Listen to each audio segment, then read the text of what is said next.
Faut-il y voir un réveil de la justice en RDC? Une polémique entre le ministre de la Justice et deux hauts responsables de l'appareil judiciaire congolais attire l'attention de plusieurs Congolais. Certains pensent que la RDC est peut-être en train de vivre une nouvelle ère. L'affaire suscite plusieurs commentaires. C'est à la mesure de la passe d'armes entre le premier président de la Cour constitutionnelle, Bernard Luamba, et le ministre de la Justice, Célestin Tunda. Le magistrat a fait savoir au ministre le caractère inopportun d'une visite que le ministre a rendue à des organes juridictionnels de Kinshasa, rappelant que le pouvoir judiciaire ne peut recevoir des injonctions de l'exécutif. En réaction, le ministre Tunda déplore d'abord l'agressivité et le caractère peu courtois, selon lui, de la correspondance du magistrat. Puis, il rappelle que l'indépendance n'exclut pas le rapport entre les pouvoirs définis par la Constitution.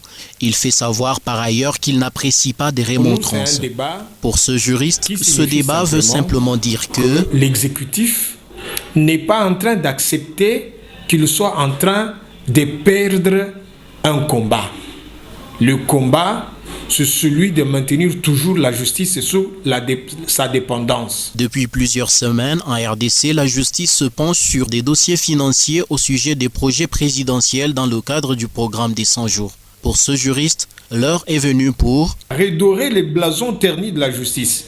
Si la justice est réellement indépendante, si elle est neutre, il y a lieu d'espérer que les pays puissent se relever. Et ce qui se passe aujourd'hui, estime ce défenseur des droits de l'homme, vient à la suite de plusieurs luttes, notamment de la société civile et d'autres acteurs, y compris au sein de la justice.